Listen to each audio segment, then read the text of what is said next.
ನಮಸ್ಕಾರ ವೀಕ್ಷಕರೇ, money is happiness ಕಾರ್ಯಾಗಾರದ ವಿಶೇಷ ಕಾರ್ಯಕ್ರಮಕ್ಕೆ ತಮ್ಮೆಲ್ಲರಿಗೂ ಪ್ರೀತಿಯ ಆದರದ ಸ್ವಾಗತ. ನಾನು ಸೌಮ್ಯ ಮಳಲಿ. ವೀಕ್ಷಕರೇ, ನಮ್ಮ ಕಾರ್ಯಕ್ರಮದ ಹೆಸರೇ ಹೇಳುವಂತೆ ಮನಿ ಇಸ್ ಹ್ಯಾಪಿನೆಸ್. ಹಣ ಇದ್ರೆ ಜೀವನದಲ್ಲಿ ಎಲ್ಲವೂ ಸಿಗುತ್ತೆ. ಅಂದ್ರೆ ಒಂದು ಮಾತಿದೆಯಲ್ಲ, ದುಡ್ಡಿದ್ರೆ ದುನಿಯಾ ಅಂತ. ಆದ್ರೆ ಈ ದುಡ್ಡನ್ನ ಸಂಪಾದನೆ ಮಾಡೋದು ಹೇಗೆ, ಸಂಪಾದಿಸಿದಂತಹ ದುಡ್ಡನ್ನ ಮತ್ತಷ್ಟು ಬೆಳೆಸ್ಕೊಂಡು ಹೋಗೋದು ಹೇಗೆ, ಎಷ್ಟೇ ಕಷ್ಟಪಟ್ಟರು ಹಣ ಸಂಪಾದನೆ ಮಾಡೋಕೆ ಆಗ್ತಾನೆ ಇಲ್ಲ, ಈ ಸಮಸ್ಯೆಯಿಂದ ಹೊರಬರೋದು ಹೇಗೆ, ಇದೆಲ್ಲದರ ಬಗ್ಗೆ ನಾವು ನಮ್ಮ ಕಾರ್ಯಕ್ರಮದಲ್ಲಿ ನಿಮಗೆ ತಿಳಿಸ್ಕೊಡ್ತಾ ಹೋಗ್ತೀವಿ. ವೀಕ್ಷಕರೇ, ಇವತ್ತಿನ ದುನಿಯಾದಲ್ಲಿ ನಾವೆಲ್ಲರೂ ಬದುಕ್ತಾ ಇರೋದೇ ಒಂದು ರೀತಿ ಸಾಲದ ಸುಳಿಯಲಿ ಅಂತಂದ್ರೂ ಕೂಡ ತಪ್ಪಾಗ್ಲಿಕ್ಕಿಲ್ಲ. ಅಂದ್ರೆ ಕ್ರೆಡಿಟ್ ಕಾರ್ಡ್ಸ್ ಇರುತ್ತೆ, ಲೋನ್ಗಳಿರುತ್ತೆ, EMI ಸಿಗುತ್ತೆ. ಸೊ ಯಾವಾಗಲೂ ಕೂಡ ನಮ್ಗೆ ಏನಾದ್ರೂ ಬೇಕು ಅಂತಂದ್ರೆ ನಾವು ಸಾಲದ ಮೊರೆ ಹೋಗ್ತೀವಿ. ಅಂದ್ರೆ EMI ಹಾಕೊಳ್ಳೋದಿರ್ಬೋದು, ಕ್ರೆಡಿಟ್ ಕಾರ್ಡ್ಗಳನ್ನ ಯೂಸ್ ಮಾಡೋದಿರ್ಬೋದು. ಇನ್ನು ದುಡ್ದ ಹಣವನ್ನೆಲ್ಲ ಆ ಕ್ರೆಡಿಟ್ ಕಾರ್ಡ್ ಹಾಗೆ ಆ EMI ಅನ್ನ ಕಟ್ತಾನೆ ಹೋಗುವಂಥದ್ದು. ಇದೇ ರೀತಿ ಒಂದು 90% ಜನ ತಮ್ಮ ಜೀವನದಲ್ಲಿ ಅದೇನ್ನ ಮಾಡ್ಕೊಂಡು ಬರ್ತಾ ಇದ್ದಾರೆ. ಹಾಗಾದ್ರೆ ಈ ರೀತಿ ಸಾಲನೇ ಮಾಡದೆ, ಸಾಲದ ಸುಳಿಯಿಂದ ಆಚೆ ಬರೋದು ಹೇಗೆ, ಸಾಲನೇ ಮಾಡದೆ ಹಣವನ್ನ ಸಂಪಾದಿಸ್ಕೊಂಡು ಉಳಿಸ್ಕೊಂಡು ಬೆಳೆಸ್ಕೊಂಡು ಹೋಗೋದು ಹೇಗೆ, ಇದೆಲ್ಲದರ ಬಗ್ಗೆ ನಾವು ಇವತ್ತು ನಮ್ಮ ಕಾರ್ಯಕ್ರಮದಲ್ಲಿ ನಿಮಗೆ ಮಾಹಿತಿಯನ್ನ ಕೊಡ್ತೀವಿ. ಇದ್ರ ಬಗ್ಗೆ ಮಾತನಾಡೋದಕ್ಕೆ ನಮ್ಮ ಜೊತೆ ನಮ್ಮ ಕಾರ್ಯಕ್ರಮದಲ್ಲಿದ್ದಾರೆ ವಿಶ್ವಚೇತನ ದುಡ್ಡಿನ ದ್ರೋಣಾಚಾರ್ಯ, ಜಿ ಕನ್ನಡದ ವತಿಯಿಂದ ವೀರ ಕನ್ನಡಿಗ ಪ್ರಶಸ್ತಿಯನ್ನ ಪಡೆದಿರುವಂತಹ, ಹಾಗೆ ಲಕ್ಷಾಂತರ ಜನರ ಹಣದ ಸಮಸ್ಯೆಗೆ ಪರಿಹಾರವನ್ನ ನೀಡ್ತಾ ಇರುವಂತಹ ವಿಶ್ವಗುರುಗಳಾಗಿರುವಂತಹ ಅನಂತ ವಿಶ್ವಾಚಾರ್ಯ ಗುರುಜಿಯವರು ನಮ್ಮ ಜೊತೆ ನಮ್ಮ ಕಾರ್ಯಕ್ರಮದಲ್ಲಿ ಜಾಯಿನ್ ಆಗಿದ್ದಾರೆ. ಅವರನ್ನ ವೆಲ್ಕಮ್ ಮಾಡೋಣ. ಗುರುಜಿ ನಮಸ್ತೆ, ಕಾರ್ಯಕ್ರಮಕ್ಕೆ ಸ್ವಾಗತ. ನಮಸ್ತೆ ಮೇಡಮ್, ಮತ್ತು ನಮಸ್ತೆ ನನ್ನ ಎಲ್ಲ ಪ್ರೀತಿಯ ಆಗರ್ಭ ಶ್ರೀಮಂತ ದೇವರುಗಳಿಗೆ. ಸರ್ವೇ ಜನ ಸುಖಿನೋ ಭವಂತು, ಸರ್ವೇ ಸಂತು ನಿರಾಮಯಃ, ಸರ್ವೇ ಭದ್ರಾಣಿ ಪಶ್ಯಂತು, ಮಾ ಕಶ್ಚಿತ್ ದುಃಖ ಭಾಗ ಭವೇತ್. ಅಹಂ ಬ್ರಹ್ಮಸ್ಮಿ. Thank you universe. ಗುರುಜಿ, ನಮ್ಮ ಮುಂದಿನ ವರ್ಕ್ಶಾಪ್ನಲ್ಲಿ ನೀವು ಸಾಲದ ಸುಳಿಯಿಂದ ವಿಮುಕ್ತರಾಗೋದು ಹೇಗೆ, ಸಾಲವನ್ನ ಮಾಡದೆ ಯಾವ ರೀತಿ ಹಣವನ್ನ ಸಂಪಾದಿಸಿ ನಾವು ಅದನ್ನ ಹೆಚ್ಚು ಮಾಡ್ಕೊಂಡು ಹೋಗ್ಬಹುದು, ಅತಿ ಹೆಚ್ಚು ಸಾಲ ಆಗಿದ್ರೆ ಅದರಿಂದ ಹೇಗೆ ಹೊರ ಬರೋದು, ಇದ್ರ ಬಗ್ಗೆ ನಮ್ಮ ಮುಂದಿನ ಕಾರ್ಯಾಗಾರದಲ್ಲಿ ತಿಳಿಸ್ಕೊಡ್ತಾ ಇದ್ದೀರಾ ಗುರುಜಿ. ಬಹುಶಃ ವಿಶ್ವದಲ್ಲೇ ಯಾವತ್ತೂ ನಾವು ಎಲ್ಲೂ ಕೂಡ ಈ ರೀತಿಯಾದಂತಹ ವರ್ಕ್ಶಾಪ್ ಅನ್ನ ನೋಡೇ ಇಲ್ಲ. ಇದ್ರ ಬಗ್ಗೆ ಯಾರು ಕೂಡ ಹೆಚ್ಚಾಗಿ ಮಾತನಾಡೋದು ಇಲ್ಲ, ಇದನ್ನ ಮಾಡೂ ಇಲ್ಲ. ಅಂತಹ ಒಂದು ವಿಶೇಷ ಕಾರ್ಯಾಗಾರವನ್ನ ನೀವು ಮಾಡಿ ನಮ್ಮ ವೀಕ್ಷಕರಿಗೆ ಹಣದ ಸಮಸ್ಯೆಗಳಿಗೆ ಪರಿಹಾರವನ್ನ ನೀಡ್ತಾ ಬರ್ತಿದ್ದೀರಿ.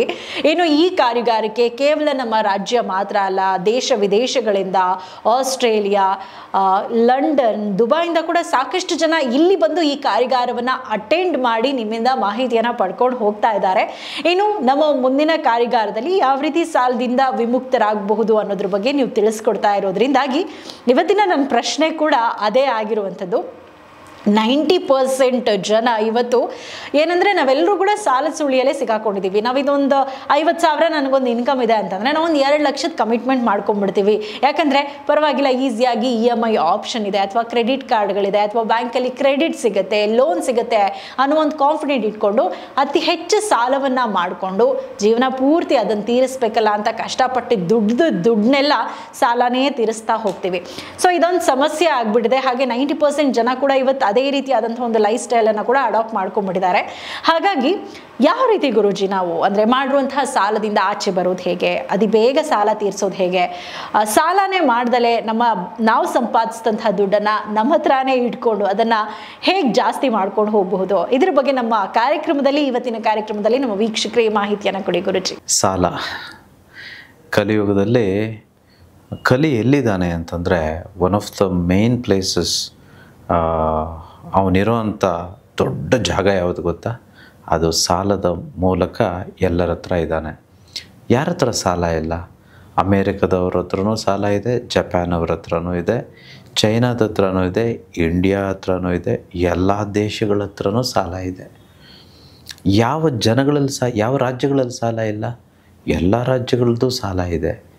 ಹಾಗಾದರೆ ದೇಶಕ್ಕೆ ಹೊರತುಪಡಿಸಿದ್ದಲ್ಲ, ರಾಜ್ಯಕ್ಕೆ ಹೊರತುಪಡಿಸಿದ್ದಲ್ಲ, ಈ ಪ್ರಪಂಚಕ್ಕೆ ಹೊರತುಪಡಿಸಿದ್ದಲ್ಲ ಅಂತಂದರೆ ಇನ್ನು ನಮ್ಮಗಳಲ್ಲಿ ಸಾಲ ಇಲ್ಲದೆ ಇರುತ್ತಾ?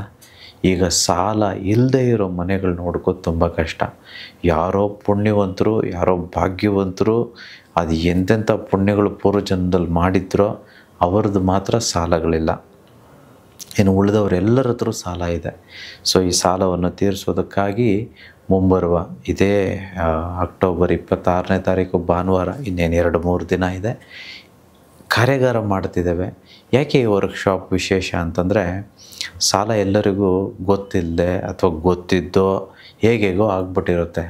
ಬಟ್ ಅದರಿಂದ ಹೊರಗಡೆ ಬರೋದು ಅಷ್ಟು ಸುಲಭ ಅಲ್ಲ, ತುಂಬ ತುಂಬ ತುಂಬ ಕಷ್ಟ.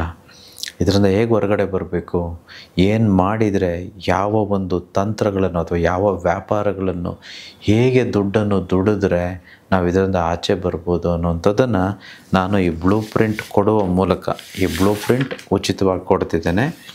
ಎಲ್ಲರೂ, ಇದು ನಾನು ಬರೆದಿರುವಂಥ ಪುಸ್ತಕ, ತುಂಬ ಚಿಕ್ಕದು, 15 ಪೇಜ್ ಇರುವಂಥದ್ದಷ್ಟೇ. ಎಲ್ಲ ಚಿತ್ರಗಳು, ಚಿತ್ರದ ಕೆಳಗಡೆ ಒಂದು ಸಣ್ಣ ಒಂದು ಇದರ ಎಕ್ಸ್ಪ್ಲನೇಷನ್ ಇರುತ್ತೆ. ಯಾರು ಇದನ್ನು ಫಾಲೋ ಮಾಡ್ತಾರೋ ಖಂಡಿತವಾಗಿಯೂ ಅವರು ಸಾಲ ಮುಕ್ತರಾಗ್ತಾರೆ, ತುಂಬ ಬೇಗ ಸಾಲ ಮುಕ್ತರಾಗ್ತೇವೆ. ಇದನ್ನು ಉಚಿತವಾಗಿ ಕೊಡುವಂಥದ್ದು. ದಯವಿಟ್ಟು ವರ್ಕ್ಶಾಪ್ನಲ್ಲಿ ತೆಗೆದುಕೊಂಡು ಪಾಲನೆ ಮಾಡಬೇಕು. ಸೊ ಸಾಲ ಒಂದು ಸಲ ಇದೇ ಥರ ನಿಮ್ಗಳಿಗೆ ಕ್ವೆಶನ್ ಇದೆಯೋ, ಹೇಗೆ ಮೇಡಮ್ ಕೇಳಿದ್ರು ಅದೇ ರೀತಿ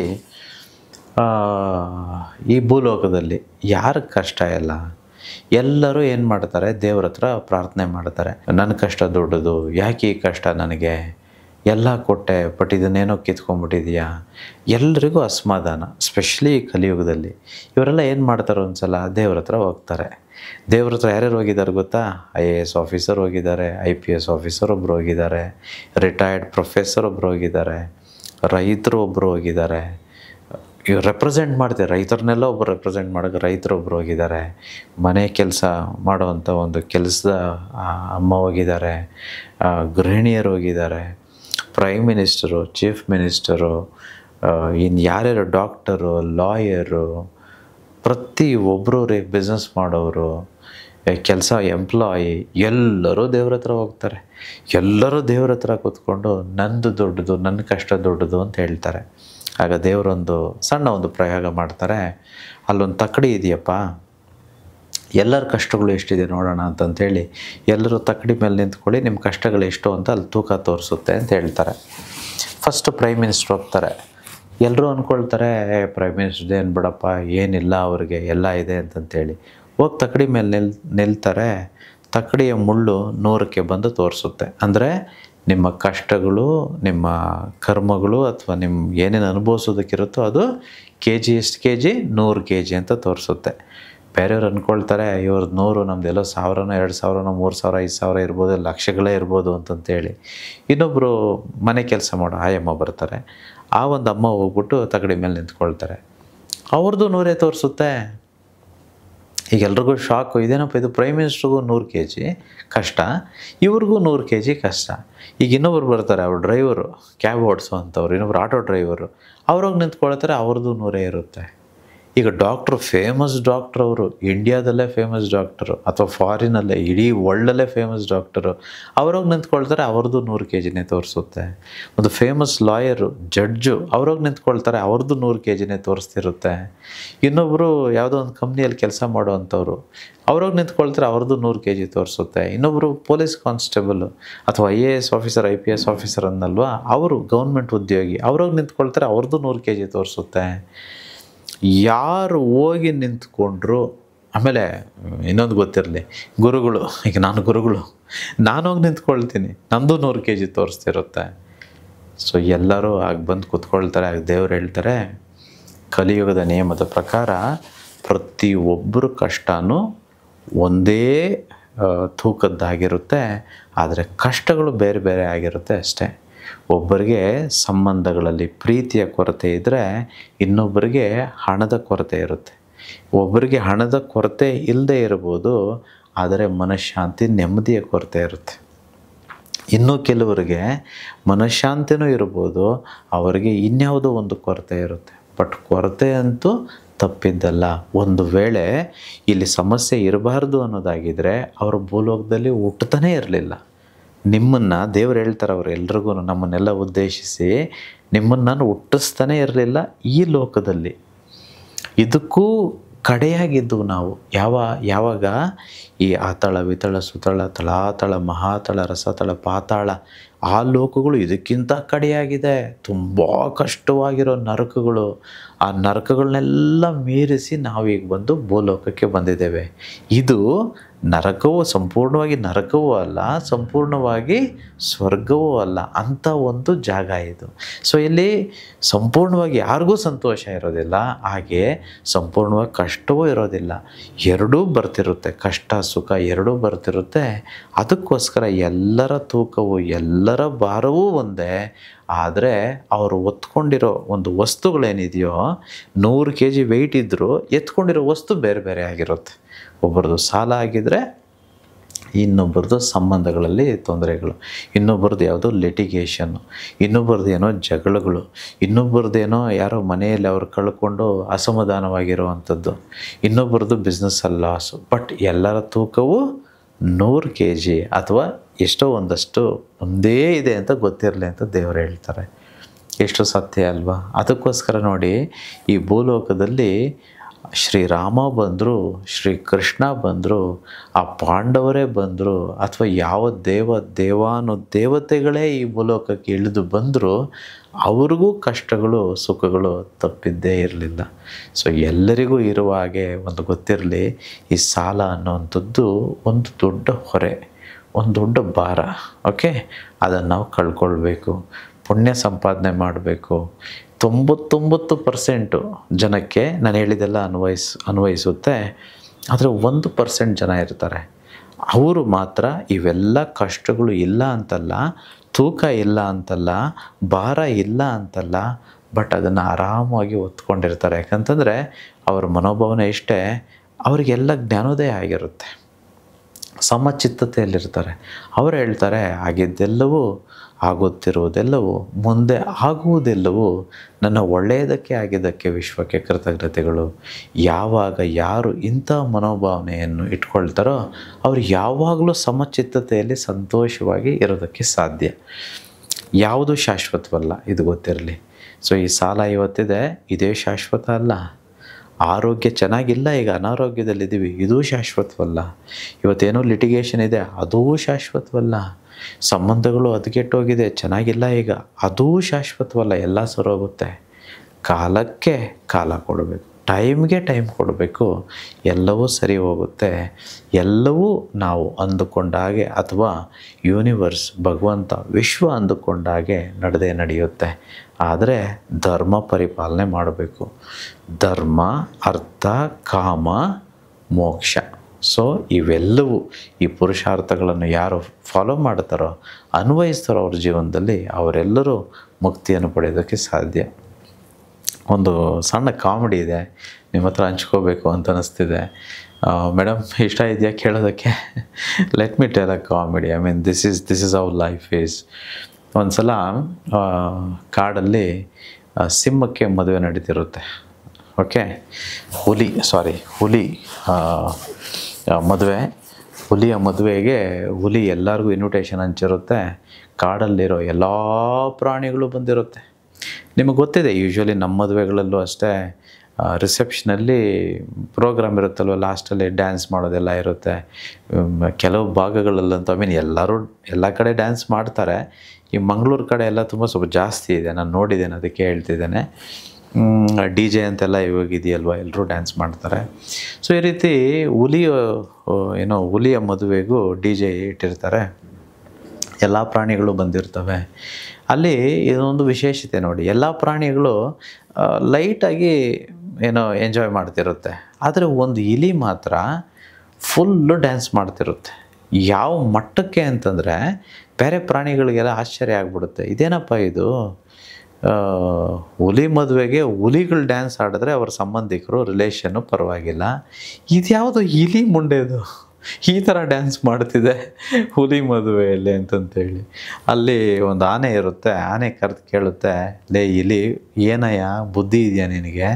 ಅವ್ರವ್ರ ಮದುವೆ ಬಂದ್ವೋ ತಿಂದ್ವೋ ಓದ್ವೋ ಅಂತ ಇರಬೇಕು, ಈ ಥರ ಡ್ಯಾನ್ಸ್ ಮಾಡ್ತಿದೆಯೇ, ಏನಪ್ಪ ಇದು, ನಮಗೆ ಆಗ್ತಿಲ್ಲ, ಅರ್ಥ ಆಗ್ತಿಲ್ಲ ಅಂತ. ಆಗ ಇಲಿ ಹೇಳುತ್ತಂತೆ, ನಾನು ಮದುವೆ ಆಗೋಕ್ಕೆ ಮುಂಚೆ ಹುಲಿಯಾಗೇ ಇದ್ದೆ, ಮದುವೆ ಆದಮೇಲೆ ಇಲಿ ಆಗೋದೆ. ಇವತ್ತು ಹುಲಿ ಮದುವೆ ಅಲ್ವಾ, ಮದುವೆ ಆದಮೇಲೆ ಅವನ ಹುಲಿ ಏನಾಗ್ತಾನೆ, ಇಲಿನೇ ಆಗೋದು ಅಂತ. ಇದು ತಮಾಷೆ ಆದರೂ ಏನಕ್ಕೆ ಹೇಳಿದೆ ಗೊತ್ತಾ? ನಾವೆಲ್ಲರೂ ಏನು ಅಂದ್ಕೊಳ್ತೇವೆ, ಚಿಕ್ಕವರಿದ್ದಾಗ ನಾನು ದೊಡ್ಡವನಾದ್ಮೇಲೆ ಹೀಗಿರ್ತೀನಿ, ನಾನು ಸಂತೋಷವಾಗಿರ್ತೀನಿ ಅಂದ್ಕೊಳ್ತೀವಿ. ನನ್ನದೇ ಒಂದು ಎಕ್ಸಾಂಪಲ್ ಕೊಡ್ತೇನೆ. ನಮ್ಮ ಹಳ್ಳಿಯಲ್ಲಿ ದ್ರಾಕ್ಷಿ ತೋಟ ಇತ್ತು. ಆ ಕಾಲದಲ್ಲಿ ತುಂಬ ಬಡವರು ನಾವು. ನಮ್ಮ ತಂದೆ ತಾಯಿ ಎಲ್ಲನೂ ಈ ಹಣ್ಣುಗಳೆಲ್ಲ ನಮ್ಗೆ ತಂದು ಕೊಡ್ತಿರಲಿಲ್ಲ. ಆ ದ್ರಾಕ್ಷಿ ತೋಟದಲ್ಲಿ ದ್ರಾಕ್ಷಿ ಎಲ್ಲ ಕಿತ್ತ ಮೇಲೆ ಈ ಸೂರು ಬಿಟ್ಬಿಡೋರು, ಅಂದರೆ ಯಾರಾದರೂ ಬಂದು ಕಿತ್ಕೊಬೋದು ಅಂತಿತ್ತು. ನಿಮ್ಮೂರುಗಳಲ್ಲೂ ಹಂಗಿದೆ ಅಂತ ನಾನು ಭಾವಿಸ್ತೇನೆ. ಯಾರೆಲ್ಲ 1980s 1990sಲ್ಲಿದ್ದೀರೋ, ಹಳ್ಳಿಯಲ್ಲಿ ಬೆಳೆದಿದ್ದೀರೋ ಅವ್ರಿಗೆ ಗೊತ್ತಿರುತ್ತೆ. ಏನೋ ಒಂದು ತೋಟದಲ್ಲಿ ಹಣ್ಣು ಆಗಿರ್ಬೋದು, ಅಥವಾ ಟೊಮೆಟೊ ಗಿಡಗಳಾಗಿರ್ಬೋದು, ಅಥವಾ ಈ ಹಣ್ಣುಗಳ ಗಿಡಗಳಿದ್ದರೆ ಸೂರು ಬಿಟ್ಬಿಡ್ತಿದ್ರು. ನಾನು ಬಿಟ್ಟಾಗ, ನಾನು ಚಿಕ್ಕವನಿದ್ದೆ ಆಗ, 2ನೇ ಕ್ಲಾಸೋ 1ನೇ ಕ್ಲಾಸೋ 3ನೇ ಕ್ಲಾಸೋ, ಅಲ್ಲಿ ಹೋದಾಗ ದ್ರಾಕ್ಷಿ ಸಿಗ್ತಿದ್ದಿಲ್ಲ ನನ್ನ ಕೈಗೆ. ಆವಾಗ ನಾನು ಅಂದ್ಕೊಳ್ತಿದ್ದು, ನಾನು ದೊಡ್ಡವನಾಗಿರ್ಬಾರ್ದಿತ್ತ, ಬೇಗ ದೊಡ್ಡವನಾಗಿದ್ದರೆ ದ್ರಾಕ್ಷಿ ಆರಾಮಾಗಿ ತಿನ್ಬೋದಿತ್ತು ಅಂತ ನಿಜ ನನಗನ್ಸಿ. ನನ್ನ ಪ್ರಾಕ್ಟಿಕಲಾಗಿ ಹೇಳ್ತಿದ್ದೀನಿ. I always felt I wanted to grow very fast. ಯಾವಾಗ ಬೆಳವಣಿಗೆ ಆಗ್ತೀವೋ ಆಗನ್ಸುತ್ತೆ, ಅರೆ ಚಿಕ್ಕವಾಗೆ ಚಿಕ್ಕದಿದ್ದಾಗೆ ಚೆನ್ನಾಗಿದ್ವಲ್ಲಪ್ಪ, ಹ್ಯಾಪಿಯಾಗಿದ್ವು, ಏನೂ ಗೊತ್ತಿರಲಿಲ್ಲ, ಇಟ್ ವಾಸ್ ಸೋ ಹ್ಯಾಪಿ. ಅದೇ ರೀತಿ ನೋಡಿ, 10ನೇ ಕ್ಲಾಸ್ ಆಗ್ಬಿಡ್ಲಿ ಅಂತಿರ್ತೀವಿ ನಾವು, 10th ಆಗಿಬಿಟ್ರೆ ಹಂಗಾಗ್ಬಿಡ್ತೀವಿ ಅಂತ. ಮತ್ತು ಸೆಕೆಂಡ್ PUC ಬರುತ್ತೆ, ಸೆಕೆಂಡ್ PUC ಆಗಿಬಿಟ್ರೆ ಹಾಗಾಗ್ಬಿಡುತ್ತೆ ಅಂತೇಳಿ ಮತ್ತು ಡಿಗ್ರಿ ಅಂದ್ಕೊಳ್ತೀವಿ, ಮತ್ತು ಪೋಸ್ಟ್ ಗ್ರ್ಯಾಜುಯೇಷನ್ ಅಂದ್ಕೊಳ್ತೀವಿ. ಅಯ್ಯೋ ಆ ಕೆಲಸ ಸಿಕ್ಬಿಟ್ರೆ, ಇಷ್ಟು ಸಂಬಳ ಬಂದುಬಿಟ್ರೆ ಹ್ಯಾಪಿಯಾಗಿದ್ದೀವ. ಅಯ್ಯೋ ಮದುವೆ ಆಗ್ಬಿಡ್ಬೇಕಪ್ಪ, ಯಾರನ್ನೂ ಲವ್ ಮಾಡಿರ್ತೀವಿ, ಅಥವಾ ಏನೋ ಅರೇಂಜ್ ಮ್ಯಾರೇಜು, ಹೇಗೋ ಅಯ್ಯೋ ಮದುವೆ ಅಂತೀವಿ. ಮದುವೆ ಆದಮೇಲೆ ಸಂತೋಷ ಆಗ್ಬಿಡ್ತೀವಿ ಅಂದ್ಕೊಳ್ತೀವಿ, ಸಂತೋಷ ಆಗಿದ್ದೀವ. ಆಮೇಲೆ ಮತ್ತೆ ಮಕ್ಕಳಾದರೆ ಸಂತೋಷವಾಗಿರ್ತೀವಿ ಅಂದ್ಕೊಳ್ತೀವಿ, ಮಕ್ಕಳಾದ್ಮೇಲೆ ಸಂತೋಷವಾಗಿದ್ದೀವ. ಆಮೇಲೆ ಮನೆ ಕಟ್ಟಬೇಕು, ಕಾರ್ ತೆಗೆದುಕೊಳ್ಬೇಕು, ಜಮೀನು ಮಾಡಬೇಕು, ಇನ್ನೇನೇನೋ ಅಂದ್ಕೊಳ್ತೇವೆ, ಅಲ್ಲಿ ಹೋಗಬೇಕು, ಫಾರಿನ್ಗೆ ಹೋಗಬೇಕು. ಅಲ್ಲ, ಅದೆಲ್ಲ ಆದಮೇಲೆ ಮತ್ತೆ ಸಂತೋಷ ಬಂದಿದೆಯಾ? ಹೇಗಿದೆ ಈ ಕಲಿಯುಗ ಅಂತ ದಯವಿಟ್ಟು ಅರ್ಥ ಮಾಡ್ಕೋಬೇಕು. ಹೇಗಿದೆಯೋ ಹಾಗೆ ಸ್ವೀಕರಿಸಿದ್ರೆ ಮಾತ್ರ ಸಂತೋಷ ಇರುತ್ತೆ ಹೊರತು, ಅದು ಬಂದ ಮೇಲೆ ಸಂತೋಷ ಆಗಿಬಿಡ್ತೇನೆ, ಇದಾಗ್ಬಿಟ್ರೆ ನಾನು ಡಬಲ್ ಹ್ಯಾಪಿ ಆಗಿಬಿಡ್ತೇನೆ ಅನ್ನೋದೆಲ್ಲ ಸುಳ್ಳು. ಈ ನಾಳೆ ಅನ್ನೋದೇ ಒಂದು ದೊಡ್ಡ ಕಲ್ಪನೆ. ಯಾರೆಲ್ಲ ಈಗಳಿಗೆ ಇವತ್ತನ್ನು ಸಂತೋಷ ಮಾಡೋದಕ್ಕೆ, ಅನುಭವಿಸೋದಕ್ಕೆ ಗೊತ್ತಿದೆಯೋ ಅವರೆಲ್ಲ ಹ್ಯಾಪಿಯಾಗಿರ್ಬೋದು. ಯಾರು ನಾಳೆಗಳಲ್ಲಿ ಬದುಕ್ತಾರೋ ಅವರು ಖಂಡಿತವಾಗಿಯೂ ತುಂಬ ದುಃಖದಲ್ಲಿರ್ತಾರೆ. ಸಾಲ ತೀರೋದಕ್ಕೆ, ಸಾಲ ಆಗಬಾರ್ದು ಅನ್ನೋದಾದರೆ ಇದೊಂದು ಗೊತ್ತಿರಲಿ, ಆಸೆಗಳ ಮೂಟೆ ಅಥವಾ ಆಸೆಗಳ ಕಂತೆಗಳು ತುಂಬ ಕಡಿಮೆ ಇರಲಿ. ನೋಡಿ, ಅನಂತ ವಿಶ್ವಾಚಾರ್ಯ, ನಾನು ಹೇಳ್ತಿದ್ದೀನಿ, ಈಸ್ ಅ OG, ಒರಿಜಿನಲ್ ಗುರು.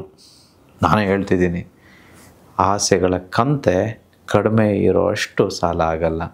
ಯಾರಿಗೆ ಆಸೆಗಳು ಹೆಚ್ಚಿರುತ್ತೋ ಅದನ್ನು ಅತಿ ಆಸೆ ಅಂತ ಹೇಳ್ತೇವೆ, ಅಥವಾ ದುರಾಸೆ ಅಂತಲೂ ಹೇಳ್ಬೋದು. ಆಗ ಮಾತ್ರ ನಾವು ಸಾಲಗಳಿಗೆ ಹೋಗೋದಕ್ಕೆ ಸಾಧ್ಯ. ಇವತ್ತು ಬಾಡಿಗೆ ಮನೆಯಲ್ಲಿದ್ದೀವಿ, be happy. When you are happy in the rent house ಅಲ್ಲ, God shall provide you with a very beautiful house tomorrow, not with debt. ಸಾಲ ಮಾಡಿ ಮನೆ ಕಟ್ಟಬೇಕು ಅಂತಂತೇನಿಲ್ಲ, ನಿಧಾನವಾಗಿ ಕಟ್ಟೋಣ, ಪರವಾಗಿಲ್ಲ. ಯಾರಿಗೂ ಮೆಚ್ಚಿಸೋದಕ್ಕೋ ಇನ್ನೊಬ್ಬರು ಇಷ್ಟಪಡೋ ಹಾಗೆ ಕಟ್ಟೋ ಅವಶ್ಯಕತೆ ಇಲ್ಲ. ನಮಗಿಷ್ಟ ಆಗೋ ರೀತಿ ನಮಗೆ ಹೇಗೆ ಬೇಕೋ ಆಗಿದ್ದರೆ ಸಾಕು. ಎಲ್ಲದರಲ್ಲೂ ಸಮಚಿತ್ತತೆ ಇದ್ದಾಗ ಎಲ್ಲದರಲ್ಲೂ ಶಾಂತಿ ಇರುತ್ತೆ, ಎಲ್ಲದರಲ್ಲೂ ನೆಮ್ಮದಿ ಇರುತ್ತೆ, ಎಲ್ಲದರಲ್ಲೂ ಆನಂದ ಇರುತ್ತೆ. ಅವೆಲ್ಲದರಲ್ಲೂ ಸಾಲ ಇರೋದಿಲ್ಲ. ಸಾಲ ಮಾಡೋದು ಬೇಡ. Let's be very happy, let's enjoy life. Basically ನಾವು ಸೃಷ್ಟಿಯಾಗಿರೋದು, ಈ ಭೂಲೋಕಕ್ಕೆ ಬಂದಿರೋದು ಅನುಭವಿಸೋದಕ್ಕೆ ಹೊರತು ಹೇಗೇಗೋ ದಿನಗಳನ್ನ ತಳ್ಕೊಂಡು ಹೋಗ್ಬಿಡೋದಕ್ಕಲ್ಲ, ದಿನ ದುಡೋದಕ್ಕಲ್ಲ ಇರೋದು. We are created here to be happy, to celebrate life. ಈ ಜೀವನವನ್ನು ಸಂಭ್ರಮಿಸ್ತಾ ಬದುಕಬೇಕೇ ಹೊರತು ಹೇಗೇಗೋ ಕಳೆದು ಬಿಡೋದಲ್ಲ. Let's all be happy. ಬಹಳ ಉತ್ತಮವಾದಂಥ ವಿಚಾರವನ್ನ ನಮ್ಮ ಕಾರ್ಯಕ್ರಮದಲ್ಲಿ ತಿಳಿಸ್ಕೊಟ್ಟಿದ್ದೀರಾ ಗುರುಜಿ. ವೀಕ್ಷಕರೇ ನೋಡಿದ್ರಲ್ಲ, ಇದೇ ರೀತಿ ಸಾಲದಿಂದ ವಿಮುಕ್ತರಾಗೋದು ಹೇಗೆ, ನಾವು ಮಾಡಿದಂತಹ ಸಾಲವನ್ನ ಆದಷ್ಟು ಬೇಗ ತೀರಿಸಿ ಅದರಿಂದ ಆಚೆ ಬರೋದು ಹೇಗೆ, ಹಣವನ್ನ ಹೇಗೆ ಸಂಪಾದನೆ ಮಾಡೋದು, ಸಂಪಾದಿಸಿದಂಥ ಹಣವನ್ನ ಯಾವ ರೀತಿ ಉಳಿಸ್ಕೊಂಡು ಅದನ್ನ ಇನ್ನೂ ಹೆಚ್ಚು ಮಾಡ್ಕೊಂಡು ಹೋಗೋದು, ಇದೆಲ್ಲದರ ಬಗ್ಗೆ ನಮ್ಮ ಮುಂದಿನ ಕಾರ್ಯಾಗಾರದಲ್ಲಿ ಗುರೂಜಿಯವರು ಮಾಹಿತಿಯನ್ನು ಕೊಡಲಿದ್ದಾರೆ. ಹಾಗಾದರೆ ನೀವು ಏನು ಮಾಡಬಹುದು, ಈ ಕಾರ್ಯಾಗಾರವನ್ನು ಅಟೆಂಡ್ ಮಾಡಿ ನೀವು ನಿಮ್ಮ ಜೀವನದಲ್ಲಿ ಅನುಭವಿಸ್ತಾ ಇರುವಂತಹ ಸಮಸ್ಯೆ ಅದರಲ್ಲೂ ಪ್ರಮುಖವಾಗಿ ಸಾಲಕ್ಕೆ ಸಂಬಂಧಪಟ್ಟ ಹಾಗೆ ಅತಿ ಹೆಚ್ಚು ಸಾಲ ಮಾಡ್ಕೊಂಡಿದ್ರೆ, ಬಿಸ್ನೆಸ್ ಲಾಸ್ ಆಗಿದ್ರೆ, ಅಥವಾ ನೀವು ಕೆಲಸಕ್ಕೆ ಹೋಗ್ತಾ ಇದ್ದು ಬಿಸ್ನೆಸ್ ಅನ್ನ ಮಾಡಬೇಕು ಅಂತ ಅನ್ಕೊಂಡಿದ್ರೆ ಯಾವ ರೀತಿ ಮಾರ್ಗದರ್ಶನ ಬೇಕು, ಇದೆಲ್ಲದರ ಬಗ್ಗೆ ಗುರೂಜಿಯವರು ನಮ್ಮ ಕಾರ್ಯಾಗಾರದಲ್ಲಿ ಮಾಹಿತಿಯನ್ನ ಕೊಡಲಿದ್ದಾರೆ. ಈ ಕಾರ್ಯಾಗಾರ ಇದೇ ಅಕ್ಟೋಬರ್ 26ರಂದು ನಡೆಯಲಿದೆ. ಈ ಕಾರ್ಯಾಗಾರ ಎಲ್ಲಿ ನಡೀತಾ ಇದೆ, ಹೆಚ್ಚಿನ ಡೀಟೇಲ್ಸ್ ಬೇಕಾಗಿದ್ದಲ್ಲಿ ನಮ್ಮ ಸ್ಕ್ರೀನ್ ಮೇಲೆ ಕಾಣಿಸ್ತಾ ಇರುವಂತಹ ನಂಬರ್ಸ್ಗೆ ಕರೆ ಮಾಡಿದ್ರೆ ಕಾರ್ಯಾಗಾರ ಎಲ್ಲಿ ನಡೆಯುತ್ತೆ, ಯಾವ ರೀತಿ ಎನ್ರೋಲ್ ಆಗಬಹುದು, ಈ ಕಾರ್ಯಾಗಾರ ಅಟೆಂಡ್ ಮಾಡಿ ಯಾವ ರೀತಿ ನಮ್ಮ ಸಮಸ್ಯೆಗಳಿಗೆ ಪರಿಹಾರ ಕಂಡುಕೊಳ್ಬಹುದು, ಇದೆಲ್ಲದರ ಬಗ್ಗೆ ಹೆಚ್ಚಿನ ಮಾಹಿತಿಯನ್ನ ನೀವು ಪಡ್ಕೊಳ್ಬಹುದು. ಇನ್ನು ಗುರುಜಿ ಇದೇ ರೀತಿ ಸಂಪೂರ್ಣ ವಿಚಾರಗಳನ್ನ ನಿಮ್ಮ ಪುಸ್ತಕಗಳಲ್ಲೂ ಕೂಡ ನೀವು ಅದನ್ನ ಬರೆದಿದ್ದೀರಾ, ನಮ್ಮ ವೀಕ್ಷಕರಿಗೆ ಅದನ್ನ ತಲುಪಿಸುವಂತಹ ಪ್ರಯತ್ನವನ್ನ ಮಾಡಿದ್ದೀರಾ. ಅದೇ ರೀತಿ ನೀವು ಬರೆದಿರುವಂತಹ ಒಂದು ಪುಸ್ತಕ ಶ್ರೀಮಂತರಾಗೋದು ಮಕ್ಕಳ ಆಟದಂತೆ ಅನ್ನುವಂತಹ ಪುಸ್ತಕ. ಈ ಪುಸ್ತಕದಲ್ಲಿ ಒಂದು ವಿಚಾರವನ್ನ ನೀವು ಇಲ್ಲಿ ಉಲ್ಲೇಖ ಮಾಡಿದ್ದೀರಾ. ಅದ್ರ ಬಗ್ಗೆನೇ ನಾನು ಇವಾಗ ಒಂದು ಪ್ರಶ್ನೆಯನ್ನ ಕೇಳ್ತೀನಿ. ಪ್ರತಿಯೊಂದು ಆಲೋಚನೆಯಲ್ಲೂ ಜೀವವಿದೆ. ಧನಾತ್ಮಕ ಆಲೋಚನೆಗಳು ನಮ್ಮನ್ನ ಶಿಖರದೆತ್ತರಕ್ಕೆ ಬೆಳೆಸಿದ್ರೆ, ಋಣಾತ್ಮಕ ಆಲೋಚನೆಗಳು ಸರ್ವನಾಶ ಮಾಡುತ್ತವೆ ಅನ್ನುವಂಥದ್ದನ್ನ ಬರೆದಿದ್ದೀರಾ. ಇದು ಬಹುತೇಕ ಖಚಿತ. ನಾವು ಯಾವಾಗಲೂ ಪಾಸಿಟಿವ್ ಆಗಿ ಥಿಂಕ್ ಮಾಡಬೇಕು ಅಂತ ಎಲ್ಲರೂ ಕೂಡ ಹೇಳ್ತಿರ್ತಾರೆ. ಇದನ್ನ ಇನ್ನಷ್ಟು ವಿಸ್ತಾರವಾಗಿ ನಮ್ಮ ವೀಕ್ಷಕರಿಗೆ ತಿಳಿಸ್ಕೊಡಿ. Another beautiful question about book. ನನ್ನ ಪುಸ್ತಕದಲ್ಲಿ ಬರೆದಿರುವಂಥದ್ದು 21ನೇ ಪುಟದಲ್ಲಿ ಇದು ಬರೆದಿರುವಂಥದ್ದು, ಪ್ರತಿಯೊಂದು ಆಲೋಚನೆಯಲ್ಲೂ ಜೀವವಿದೆ. ಧನಾತ್ಮಕ ಆಲೋಚನೆಗಳು ನಮ್ಮನ್ನು ಶಿಖರದೆತ್ತರಕ್ಕೆ ಬೆಳೆಸಿದರೆ, ಋಣಾತ್ಮಕ ಆಲೋಚನೆಗಳು ಸರ್ವನಾಶ ಮಾಡುತ್ತವೆ. ಎಷ್ಟು ಸತ್ಯ ಇದೆಯಲ್ವಾ? ಅನಂತ ವಿಶ್ವಾಚಾರ್ಯ ನಾನೇ ಬರೆದಿರುವಂಥದ್ದು ಧನಾತ್ಮಕ ಆಲೋಚನೆಗಳು. So I don't know if ಈ ಚೇರ್ಗೆ ಯೋಚನೆ ಮಾಡೋದಕ್ಕೆ ಬರುತ್ತೋ ಇಲ್ವೋ ಗೊತ್ತಿಲ್ಲ, ಕಲ್ಲಿಗೆ ಯೋಚನೆ ಮಾಡೋದಕ್ಕೆ ಬರುತ್ತೋ ಇಲ್ವೋ ಗೊತ್ತಿಲ್ಲ, ಈ ಮೊಬೈಲ್ಗೆ ಯೋಚನೆ ಮಾಡೋದಕ್ಕೆ ಬರುತ್ತೋ, ಈ ಪುಸ್ತಕಕ್ಕೆ ಅಥವಾ ಈ ಕ್ಯಾಮ್ರಾಗೆ ಅಥವಾ ಯಾವುದೇ ಒಂದು ಜೀವವಿಲ್ಲದೆ ಇರೋ ವಸ್ತುಗಳಿಗೆ ಆಲೋಚನೆಗಳು ಬರುತ್ತೋ ಅಂತ ನನಗೆ ನಿಜವಾಗ್ಲೂ ಗೊತ್ತಿಲ್ಲ. ಬಟ್ ಒಂದಂತೂ ಗೊತ್ತು, ಜೀವ ಇರುವ ನಿಮಗೆ ಮತ್ತು ನನಗೆ ಆಲೋಚನೆಗಳು ಬರ್ತಿದೆ. ಈ ಆಲೋಚನೆಗಳು ಎಲ್ಲಿಂದ ಬರ್ತಿದೆ? ಎಲ್ಲಿಂದ ಈ ಆಲೋಚನೆಗಳು ಬರ್ತಿದೆ? ಹೌದು, ಗಾಳಿ ಗಾಳಿ ಅಂತ ಹೇಳ್ತೀವಲ್ಲ, ಎಲ್ಲಿಂದ ಈ ಗಾಳಿ ಬರ್ತಿದೆ? ಹೌದು, ಮಳೆ ಮಳೆ, ಎಲ್ಲಿಂದ ಈ ನೀರು ಬರ್ತಿದೆ? ಎಲ್ಲಿಂದ ಇದೆಲ್ಲ ಸೃಷ್ಟಿಯಾಯಿತು? ಯಾರಿಗೂ ಗೊತ್ತಿಲ್ಲ ರೀ. ಬಟ್ ಒಂದಂತೂ ಗೊತ್ತಿದೆ, ಯಾರೋ ಒಬ್ಬರು ಈ ಆಲೋಚನೆಗಳನ್ನು ಕಳಿಸ್ತಿದ್ದಾರೆ. ಯಾರೋ ಒಬ್ಬರು ಇದೆಲ್ಲವನ್ನು ಸೃಷ್ಟಿ ಮಾಡಿ ಬಿಟ್ಟಿದ್ದಾರೆ ನಮಗೋಸ್ಕರ. ಇದೆಲ್ಲವೂ ಭಗವಂತಂದೇ ಅಥವಾ ಎಲ್ಲವೂ ಯೂನಿವರ್ಸ್ದೇ, ವಿಶ್ವದ್ದೇ ಅಂತ ಒಂದು ಗ್ಯಾರಂಟಿ. ಸೊ ಹಾಗಾಗಿ ಈ ಆಲೋಚನೆಗಳನ್ನು ನಾವು ಧನಾತ್ಮಕತೆ ಅಂತಂದರೆ ಪಾಸಿಟಿವ್ ಆಗಿ ಯಾವಾಗ ಇಟ್ಕೊಳ್ತೇವೋ, ನಾವು ಕೋರಿದ್ದೆಲ್ಲ ಬೇಗ ಸಿಗದೇ ಇದ್ದರೂ ಸಿಗೋದಂತೂ ಗ್ಯಾರಂಟಿ, ಲೇಟ್ ಆದರೂ ಸಿಗೋದಂತೂ ಗ್ಯಾರಂಟಿ. ಬಟ್ ಒಂದು ವೇಳೆ ನಾವು ಫೇಲ್ ಆಗ್ತೇವೆ ಅಂತ ಅಂದ್ಕೊಂಡು ನಾವು ಮಾಡ್ತಿದ್ರೆ ಫೇಲ್ ಆಗೋದು ಗ್ಯಾರಂಟಿ. ಇದಕ್ಕೂ ಮುಂಚೆ ನಾನು ಎಕ್ಸಾಂಪಲ್ ಕೊಟ್ಟಿದ್ದೇನೆ. 10 ಜನ ರೇಸಲ್ಲಿ ನಿಂತ್ಕೊಳ್ತೇವೆ. ನಾನು ರೇಸಲ್ಲಿ ನಿಂತಿರ್ತೇನೆ. ಬಟ್ ನಾನು ಅಂದ್ಕೊಳ್ತೇನೆ ಮನಸ್ಸಲ್ಲಿ, ಪಕ್ಕಕ್ಕೆ ನೋಡ್ತೇನೆ ಉಸೇನ್ ಬೋಲ್ಟು, ಇದು ಕಡೆ ನೋಡ್ತೇನೆ ಯಾರೋ ಒಬ್ರು ಇನ್ನೂ ದೊಡ್ಡ ಫಾಸ್ಟೆಸ್ಟ್ ರನ್ನರ್ ಅಂದ್ಕೊಳ್ಳೋಣ. ಈಗ ನಾನು ಮನಸ್ಸಲ್ಲಿ ಅಂದ್ಕೊಳ್ತೇನೆ, ಅಪ್ಪ ಓಡೋದೇ ಬೇಡ, ಉಸೇನ್ ಬೋಲ್ಟ್ ಹತ್ರ ನಾನು ನೋಡೋಕ್ಕಾಗುತ್ತಾ? ಓಡದೇ ಇರೋದು ವಾಸಿ ಅಂತ ಅಂದ್ಕೊಂಡ್ರೆ ನಾನು ಗೆಲ್ಲೋ ಅಂಥ ಚಾನ್ಸಸ್ ಎಷ್ಟಿರುತ್ತೆ ನನಗೆ? I don't think, not A single percent. But ನಾನು ಪಕ್ಕಕ್ಕೆ ಅಕ್ಕಪಕ್ಕ ನೋಡಿದೆ, ನನ್ನ ಮಾತ್ರ ನಾನು ನೋಡಿಕೊಂಡು ಗೆದ್ದೇ ಗೆಲ್ತೀನಿ ಅಂತ ಅಂದ್ಕೊಂಡ್ರೆ ಚಾನ್ಸಸ್ಸು ಎಷ್ಟು ಅಷ್ಟು ಪರ್ಸೆಂಟೇಜ್ ಆದರೂ ಇದೆಯಾ? ಒಂದು ವೇಳೆ ಉಸೇನ್ ಬೋಲ್ಟ್ಗೆ ಎದ್ದೇಳೋಕ್ಕಾಗದೆ ಏನೋ ಕ್ರಾಂಪ್ಸ್ ಬಂದು ಬಿದ್ದಿದ್ದು ಹೋದರೆ, ಇನ್ನೊಬ್ಬನ್ಯಾರೋ ಆಚೆ ಈಚೆ ಏನೋ ಆಗಿ ಅವನು ರನ್ ಮಾಡೋಕ್ಕಾಗದೇ ಇದ್ದರೆ ನಾನೇ ರನ್ ಮಾಡಿ ಗೆದ್ದುಬಿಡುವ ಚಾನ್ಸಸ್ ಇದೆಯಲ್ವ ನನಗೆ? When I think positive, at least I have 50% and more chances of winning. But when I make up my mind that I will not win, I don't think I stand a single percent chance. ಲೈಫಲ್ಲೂ ಅಷ್ಟೇ, ವ್ಯಾಪಾರದಲ್ಲೂ ಅಷ್ಟೇ, ಬಿಸ್ನೆಸ್ಸಲ್ಲೂ ಅಷ್ಟೇ, ಅಥವಾ ನಮ್ಮ ಜೀವನ ಶೈಲಿಯಲ್ಲೂ ಅಷ್ಟೇ, ನಾನು ಗೆಲ್ತೇನೆ ಅಂತಂದರೆ ಆ ಭಗವಂತ ಬಂದು ಗೆಲ್ಲಿಸೋದಕ್ಕೆ ಮುಂದೆ ನಿಂತ್ಕೊಳ್ತಾನೆ. ಹೇಗೆ ಅರ್ಜುನನ ಸಾರಥಿಯಾಗಿ ಶ್ರೀಕೃಷ್ಣ ನಿಂತ್ಕೊಳ್ತಾನೋ ಹಾಗೆ ನಮ್ಮ ಆಲೋಚನೆಗಳಿಗೆ ಸಾರಥಿಯಾಗಿ ಆ ಯೂನಿವರ್ಸ್ ಬಂದು ನಿಲ್ಲುತ್ತೆ. ನಾನು ಮನೆ ಕಟ್ತೇನೆ, ನಾನು ಜಮೀನು ತೆಗಿತೇನೆ, ಈ ಲಿಟಿಗೇಷನ್ ಪ್ರಾಬ್ಲಮ್ ಸಾಲ್ವ್ ಆಗುತ್ತೆ, ಸಂಬಂಧಗಳನ್ನ ಸರಿಪಡಿಸ್ಕೊಳ್ತೇನೆ, ನಾನು ಶ್ರೀಮಂತ ಆಗೇ ಆಗ್ತೇನೆ, ಸಾಲ ತೀರಿಸ್ತೇನೆ ಅಂತ ನಾವು ಯಾವಾಗ ಅಂದ್ಕೊಳ್ತೇವೋ, ಈ ಆರೋಗ್ಯ ಸಮಸ್ಯೆಗಳಿಂದ ಮುಕ್ತಿ ಪಡೆದು ನಾನು ಆರೋಗ್ಯವಂತನಾಗ್ತೇನೆ, ಈ ಜೀವನದಲ್ಲಿರುವ ಎಲ್ಲ ಸುಖ ಭೋಗಗಳನ್ನು ಅನುಭವಿಸ್ತೇನೆ ಅಂತ ಯಾವಾಗ ನಾವು ಸಂಕಲ್ಪ ಮಾಡ್ಕೊಳ್ತೇವೋ, ಆಗ ನಮ್ಮ ಸಾರಥಿಯಾಗಿ ಆ ಭಗವಂತ ವಿಶ್ವ ಸಾರಥಿ ಒಂದು ಸೇವಕನಾಗಿ ಬಂದು ನಮಗೆ ಸಹಾಯ ಮಾಡೋದಕ್ಕೆ ಸಾಧ್ಯ ಆಗುತ್ತೆ. ಯಾವಾಗ ನಾನೇ ಬಿಡೋ ಆಗಿದ್ದಾಗಲಿ ಅಂತ ಹೇಳಿದಾಗ ಸಾರಥಿ ಹೊರಟೋಗಿ ಶಕುನಿನೋ ಅಥವಾ ದುರ್ಯೋಧನನು ಬಂದು ನಮ್ಮ ಸಾರಥಿಯಾಗಿ ಕೂತ್ಬಿಡ್ತಾರೆ. ನೀವೇನೇ ಮಾಡಿದ್ರು ಶಕುನಿ ಕೆಲಸ ಏನು, ನೀವೇನೇ ಮಾಡಿದ್ರು ದುರ್ಯೋಧನ ಕೆಲಸ ಏನು, ನೀವೇನೇ ಮಾಡಿದ್ರು ಆ ರಾಕ್ಷಸನ ರಾವಣನ ಕೆಲಸ ಏನು, ಕೆಟ್ಟದ್ದಾಗೋದೆ ಕೆಟ್ಟದ್ದು ಮಾಡೋದೆ. ನಮಗೆ ಕೆಟ್ಟದ್ದೇ ಆಗ್ತಿರುತ್ತೆ ಅಥವಾ ಫೇಲ್ ಆಗ್ತಾನೇ ಇರ್ತೀವಿ ಲೈಫಲ್ಲಿ. Who is our guru, who is our god, who is our sarathi? I think that should be universe. So hope all of you realize this, all of us realize this, and let us live a very beautiful life. That's the whole intention of this program. Yes, madam. ಇನ್ನು ಗುರುಜಿ, ನಮ್ಮ ಕಾರ್ಯಕ್ರಮದಲ್ಲಿ ಪ್ರತಿ ಕಾರ್ಯಕ್ರಮದಲ್ಲೂ ಕೂಡ ಒಂದಷ್ಟು ಸುಲಭ ಉಪಾಯಗಳನ್ನು ನಮ್ಮ ವೀಕ್ಷಕರಿಗೆ ತಿಳಿಸ್ಕೊಡ್ತೀರಾ. ಅಂದರೆ ಹಣಕ್ಕೆ ಸಂಬಂಧಪಟ್ಟಾಗಿರ್ಬೋದು ಅಥವಾ ಕೌಟುಂಬಿಕ ಕಲಹಕ್ಕೆ ಸಂಬಂಧಪಟ್ಟಾಗಿರ್ಬೋದು, ಕೆಲವೊಂದಷ್ಟು ಟಿಪ್ಸ್ಗಳನ್ನು ಕೊಡ್ತಾ ಬರ್ತಿದ್ದೀರಿ. ಇವತ್ತಿನ ನಿಮ್ಮ ಒಂದು ಟಿಪ್ಸ್ ಯಾವ ವಿಚಾರಕ್ಕೆ ಸಂಬಂಧಪಟ್ಟಾಗಿರುತ್ತೆ? ಏನು ಟಿಪ್ಸನ್ನು ನಮ್ಮ ವೀಕ್ಷಕರಿಗೆ ಕೊಡ್ತಿದ್ದೀರಿ? ಇವತ್ತಿನ ತಂತ್ರಕ್ಕೆ ಬರೋದಾದರೆ, ವಿಶ್ವತಂತ್ರ ಸಾಲ ತೀರಿಸುವ ಬ್ಲೂ ಪ್ರಿಂಟಿಂದ ಒಂದು ಅದ್ಭುತವಾದ ಸಾಲಗಳನ್ನು ನಾನು ಓದೋದಕ್ಕೆ ಇಷ್ಟಪಡ್ತೇನೆ. ಹೇಗೆ ಸಾಲ ತೀರಿಸ್ಬೇಕಂದ್ರೆ ಏನು ಮಾಡಬೇಕು ಅನ್ನೋದೊಂದು ತತ್ವ ಇದೆ. ವಿಶ್ವಕ್ರಿಯೆ, ಒನ್ ಆಫ್ ದ ವಿಶ್ವಕ್ರಿಯೆ ಇಲ್ಲಿರುವಂಥದ್ದು ಪುಟ 12ರಲ್ಲಿದೆ. ಮಂಗಳವಾರದ ದಿನ ರಾತ್ರಿ 9 ಗಂಟೆಯಿಂದ 12 ಗಂಟೆ ಮಧ್ಯರಾತ್ರಿಯ ಒಳಗಡೆ ಇದನ್ನು ಮಾಡಬೇಕು. ಏನು ಮಾಡಬೇಕು ಅಂದರೆ, ಎಡಗೈಯಲ್ಲಿ ಕಪ್ಪು ಎಳ್ಳನ್ನು ಹಿಡಿದುಕೊಂಡು ಬಲಗೈಯಿಂದ ನೀರು ಹಾಕುತ್ತಾ ಅಥವಾ ನೀರು ಬಿಡುತ್ತಾ ಒಂದು ತಾಮ್ರದ ತಟ್ಟೆಯಲ್ಲಿ ತರ್ಪಣ ಬಿಡಬೇಕು. ಒಂದು ತಾಮ್ರದ ತಟ್ಟೆ ರಾತ್ರಿ 9ರಿಂದ ಮಧ್ಯರಾತ್ರಿ 12 ಗಂಟೆ ಒಳಗಡೆ ಮಾಡುವಂಥದ್ದು. ಇದು ಮಾಡಬೇಕಂದ್ರೆ ಯಾರಿಗೂ ಗೊತ್ತಾಗದೇ ಇರೋಂಗೆ ಮಾಡಬೇಕು, ಒಬ್ಬರೇ ಮಾಡಬೇಕು. ಇಲ್ಲಿ ಕಪ್ಪು ಎಳ್ಳು ನಮ್ಮ ಸಾಲವನ್ನು ರೆಪ್ರೆಸೆಂಟ್ ಮಾಡುತ್ತೆ. ನೀವೇನು ಬಿಡ್ತಿದ್ದೀರೋ ಅಲ್ಲಿ ನೀರು, ಎಳ್ಳು ನೀರು ಬಿಡ್ತಿದ್ದೀವಿ. ಆ ಎಳ್ಳು ಏನು ಬರೀ ಎಳ್ಳಲ್ಲ, ಅದು ನಮ್ಮ ಸಾಲಗಳು. ಆ ಸಾಲಗಳನ್ನು ನೀರಿನ ಮುಖಾಂತರ ಗಂಗೆಯು ತೊಳೆಯೋ ರೀತಿ ನಮ್ಮ ಲೈಫ್ನಿಂದ ಸಾಲದಿಂದ ಮುಕ್ತಿಯಾಗೋದಕ್ಕೆ ತೊಳೆಯೋ ಅಂಥ ಒಂದು ಕಾರ್ಯ, ವಿಶ್ವಕ್ರಿಯೆ ಇದು. ಸೊ ಎಲ್ಲರೂ ಮಾಡಬೇಕು. ತರ್ಪಣ ಬಿಡುವಾಗ ಮನಸ್ಸಿನಲ್ಲಿ ಈ ಅಫರ್ಮೇಷನ್ ಅಥವಾ ಈ ಮಂತ್ರವನ್ನು ಮನಸ್ಸಿನಲ್ಲಿ ಹೇಳ್ಕೊಳ್ಬೇಕು. ನನ್ನ ಎಲ್ಲ ಕೊಡುವಿಕೆಗಳಿಂದ ಸುಲಭವಾಗಿ ಋಣಮುಕ್ತಿ ಹೊಂದಿದ್ದಕ್ಕೆ ವಿಶ್ವಕ್ಕೆ ಕೃತಜ್ಞತೆಗಳು. ಏನು ಹೇಳ್ಕೊಳ್ಬೇಕು? ನನ್ನ ಎಲ್ಲ ಕೊಡುವಿಕೆಗಳಿಂದ ಸುಲಭವಾಗಿ ಋಣಮುಕ್ತಿ ಹೊಂದಿದ್ದಕ್ಕೆ ವಿಶ್ವಕ್ಕೆ ಕೃತಜ್ಞತೆಗಳು. ಆ ನೀರನ್ನು ಆಚೆ ಎಲ್ಲಾದರೂ ಚೆಲ್ಬೇಡಿ. ಹೊರಗಡೆ ರೋಡ್ಗಾದರೂ ಚೆಲ್ಬೋದು ಅಥವಾ ನಿಮ್ಮ ಮನೆಯಲ್ಲಿ ಸಿಂಕಲ್ಲಾದರೂ ಬಿಟ್ಬಿಡ್ಬೋದು. ನೀವಿಲ್ಲಿ ಬಿಟ್ಟಿದ್ದೇನೋ ಎಳ್ಳು ನೀರು.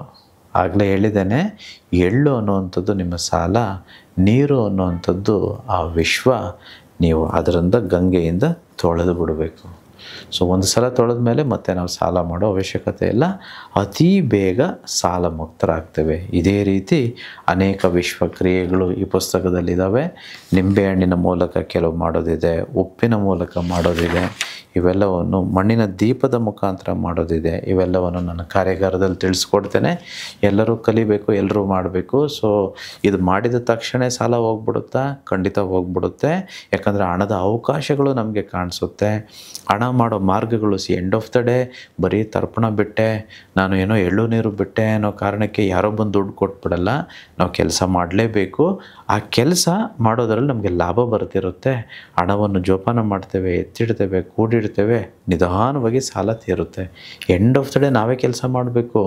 ಆ ಕೆಲಸದಲ್ಲಿ ಲಾಭ ಕೊಡುವಂಥದ್ದು ವಿಶ್ವ ಆಗಿರುತ್ತೆ. ಸೊ ಹಾಗಾಗಿ ದಯವಿಟ್ಟು ಇದನ್ನು ಮಾಡಿ. ಇನ್ನೇನು 2 ದಿನದಲ್ಲಿ ನಾನು ನಿಮ್ಗೆ ಸಿಗ್ತೇನೆ ನೇರವಾಗಿ. ವಿಶ್ವ ಆಶೀರ್ವಾದವನ್ನು ಪಡ್ಕೊಳ್ಳೋಣ. ಬರಬೇಕಂದ್ರೆ ಏನೆಲ್ಲ ತೆಗೆದುಕೊಂಡು ಬರಬೇಕು ಅಂತ ನಿಮಗೆ ಗೊತ್ತಿದೆ ಅಂತ ನಾನು ಭಾವಿಸ್ತೇನೆ.